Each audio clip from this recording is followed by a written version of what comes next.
2019च्या निवडणुकीमध्ये देखील माझ्यासारख्या तरुण कार्यकर्त्याच्या डोक्यावर हात ठेवून तुम्ही जो आशीर्वाद दिला, आपण त्यावेळी 42,000हून अधिक मतांनी निवडून आलो। त्यावेळी फक्त ऋतुराज पाटील आमदार झाला नाही, तर नंदगाव मधला प्रत्येक नागरिक हा खऱ्या अर्थाने आमदार झाला, हे मला कबूल करावं लागेल। आज जल जीवनचं काम असल्यामुळं आपल्या इथले जरी रस्ते खराब झाले असले तर काळजी करू नका, मी पूर्ण गाव फिरलोय, मला माहिती आहे किती निधी द्यायला लागतोय। त्यामुळं यातला 100% रस्ते हे पुढच्या काळामध्ये माझ्यासारख्या कार्यकर्त्याकडनं पूर्ण केले जाणार आहेत। त्यामुळे मी कुठल्याही टीकेला त्या ठिकाणी घाबरत नाही। कोण काय म्हणतं, कोण काय नाही म्हणत, ह्याच्याकडे मी लक्ष देत नाही।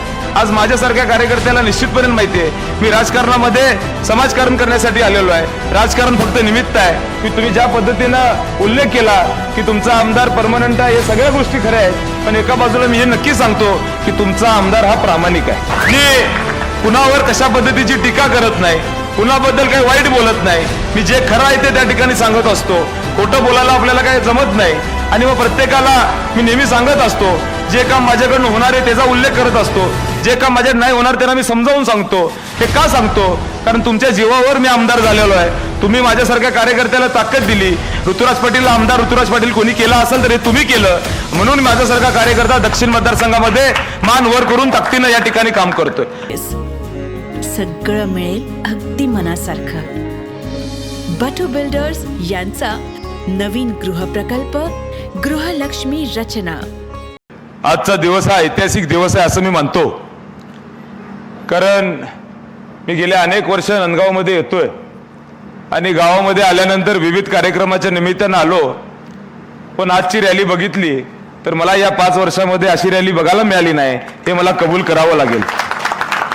कारण हे जे काही उत्साह आहे, हा उत्साह मोठ्या प्रमाणात आपल्या या गावामध्ये आम्हा सगळ्यांना दिसतोय।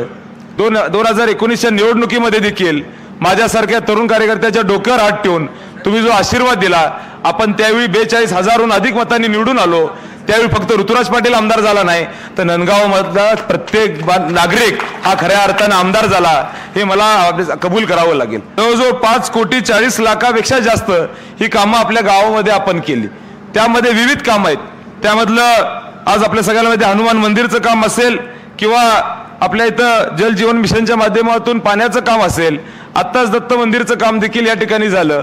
आणि आता विविध कामांचं मी काय पाढा वाचणार नाही, कारण हे प्रत्येक घटकांना, प्रत्येक नागरिकांना आपल्या गावामध्ये माहिती आहे की आपण प्रामाणिकपणे कशा पद्धतीने या 5 वर्षामध्ये काम केलं। गावामध्ये जेव्हा सभा झाली तेव्हा सभेमध्ये मी विचारलं, म्हणलं इथं सभा का घेतली आहे? तर ते म्हणले इथं आम्ही पोस्टर लावले त्या विरोधकांनी, म्हणून आम्ही इथं सभा घेतली। म्हणलं कशाला त्यात पडायचं, आपण लक्ष द्यायचं नाही। म्हणलं नाही, त्यांनी अशा पद्धतीने काहीतरी उल्लेख करतात, हे फिरले ते फिरले अशा पद्धतीने बोलतात। मी म्हणलं काळजी करू नका, तीच मंडळी 4.5 वर्ष ही दक्षिण मतदारसंघामध्ये फिरली नाहीत, म्हणून त्यांना इथला झालेला विकास कदाचित माहीत नसेल। त्यांना माहीत नसेल की कशा पद्धतीनं आपण सातत्यानं काम केलं। आज जल जीवनचं काम असल्यामुळं आपल्या इथले जरी रस्ते खराब झाले असले तर काळजी करू नका, मी पूर्ण गाव फिरलोय, मला माहिती आहे किती निधी द्यायला लागतोय। त्यामुळं यातला 100% रस्ते हे पुढच्या काळामध्ये माझ्यासारख्या कार्यकर्त्याकडनं पूर्ण केले जाणार आहेत। म्हणलं आता बॅटिंग करायची, तोपर्यंत सरकारच गेलं आणि शिंदे साहेब देखील बॅट घेऊन गेले आमचे। त्यामुळे जरा या सगळ्या अडचणी आमच्या समोर जरी आल्या असल्या तरी सातत्यानं आपल्या सगळ्यांची सेवा करायचा प्रयत्न आज माझ्यासारखा कार्यकर्ता हा निश्चितपणे केलेला आहे। त्यामुळे मी कुठल्याही टीकेला त्या ठिकाणी घाबरत नाही। कोण काय म्हणतं, कोण काय नाही म्हणत, ह्याच्याकडे मी लक्ष देत नाही। आज माझ्यासारख्या कार्यकर्त्याला निश्चितपणे माहिती आहे, मी राजकारणामध्ये समाजकारण करण्यासाठी आलेलो आहे। राजकारण फक्त निमित्त आहे। मला एवढं नक्की माहिती आहे की तुम्ही ज्या पद्धतीनं उल्लेख केला की तुमचा आमदार परमनंट आहे, हे सगळ्या गोष्टी खऱ्या आहेत, पण एका बाजूला मी हे नक्की सांगतो की तुमचा आमदार हा प्रामाणिक आहे। तुमचा आमदार हा प्रामाणिक आहे। मी कुणावर कशा पद्धतीची टीका करत नाही, कुणाबद्दल काही वाईट बोलत नाही। मी जे खरं आहे ते त्या ठिकाणी सांगत असतो, खोटं बोलायला आपल्याला काही जमत नाही। आणि मग प्रत्येकाला मी नेहमी सांगत असतो, जे काम माझ्याकडून होणार आहे त्याचा उल्लेख करत असतो, जे काम माझ्या नाही होणार त्यांना मी समजावून सांगतो। हे का सांगतो? कारण तुमच्या जीवावर मी आमदार झालेलो आहे। तुम्ही माझ्यासारख्या कार्यकर्त्याला ताकद दिली। ऋतुराज पाटील आमदार ऋतुराज पाटील कोणी केला असेल तर हे तुम्ही केलं, म्हणून माझ्यासारखा कार्यकर्ता दक्षिण मतदारसंघामध्ये मान वर करून ताकदीनं या ठिकाणी काम करतोय। कुठल्याही भूलतापाला आपण पुढे जाणार नाही। ते काय बोलत असतील याचं उत्तर सगळेजण पुढच्या या 7 दिवसामध्ये येणारच आहेत। आता आपल्याला माहिती आहे आता ही शेवटची ओव्हर आहे, त्यामुळे आता गरज नाही, गुलालाच पडलाय। त्यामुळे ही शेवटची ओव्हर आपल्याला चांगल्या पद्धतीने या ठिकाणी बॅटिंग करावी लागेल। बॉल कसा येऊ दे, 6 तुमचा विराट कोहली मारणारच आहे. त्यामुळं तुम्ही काय काळजी करू नका. आपल्याला माहिती आहे बंटी साहेबांच्या नेतृत्वाखाली या राज्यामध्ये एक वेगळा इतिहास घडवण्याचं काम आपण करणार आहे. आपल्या जिल्ह्यामध्ये या ठिकाणी महाविकास आघाडीची सरकार निश्चितपणे येणार आहे.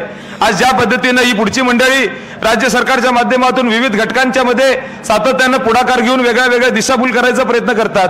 आज आदरणीय उद्धवजी ठाकरे साहेबांचं पक्ष फोडायचं काम केलं, आदरणीय शरदचंद्रजी पवार साहेबांचं पक्ष फोडायचं काम केलं, काँग्रेस पक्ष फोडण्यामध्ये या ठिकाणी प्रयत्न सातत्यानं त्यांचे सुरू आहेत. पण त्यांना कदाचित माहित नसेल की लोकसभेमध्ये एक वारं होतं, पण या विधानसभेमध्ये वादळ आहे हे कदाचित त्यांना या ठिकाणी माहित नसेल. हे वादळ या विधानसभेमध्ये आपल्या सगळ्यांच्याकडे त्या ठिकाणी आपल्या मतारूपात या विधानसभेमध्ये निकालाच्या माध्यमातून दिसणार आहे. त्यामुळे काळजी करायची गरज नाही. आपण चांगल्या पद्धतीनं काम केलेलं आहे. महाविकास आघाडीचं सरकार या पुढच्या काळामध्ये येणारच आहे आणि पालकमंत्री पण बंटी साहेबच होणार आहेत. त्यामुळं आपल्याला कुठलंही काम असेल ते कुठेही मागं त्या ठिकाणी राहणार नाही आणि चांगल्या पद्धतीनं आपण काम पुढे घेऊन जाण्यामध्ये यशस्वी होणार आहे. आणि राजेंचा आशीर्वाद हा बंटी साहेबांच्यावर नेहमी राहिलेलाच आहे. त्यामुळे कुठेही मी त्या ठिकाणी जेव्हा गावामध्ये येतो तेव्हा आपुलकीनं या ठिकाणी प्रत्येक जण भेटून आदरणीय राजेंच्या बद्दल आपण चर्चा करत असतो. राजेंनी केलेला इतिहास, राजेंनी दिलेलं योगदान हे आम्ही कधीच आयुष्यामध्ये विसरू शकत नाही. आणि माझ्यासारखा कार्यकर्ता हा त्यांच्याकडे बघून नेहमीच या ठिकाणी सकारात्मकपणे पुढे चाललेला आहे. ते जसे कुणाकडे टीका करत नव्हते, ते कुणाबद्दल वाईट बोलत नव्हते, त्यांचंच पायावर पाय ठेवून माझ्यासारखा कार्यकर्ता एक कुठंतरी त्यांचं शिकवण हे मी आज या ठिकाणी आत्मसात करून पुढे जाण्याचा प्रयत्न करतोय. आणि कुणालाही वाईट न बोलता दुसऱ्याची रेष पुसण्यापेक्षा आपली कशी रेष वाढेल याकडे सातत्यानं पुढच्या काळामध्ये मी लक्ष देणार आहे. आज आमच्या माता भगिनी इथं उपस्थित आहेत. आपल्या सगळ्यांना माहिती आहे यावेळी दिवाळी जरा महाग झालेली आहे, बरोबर ना?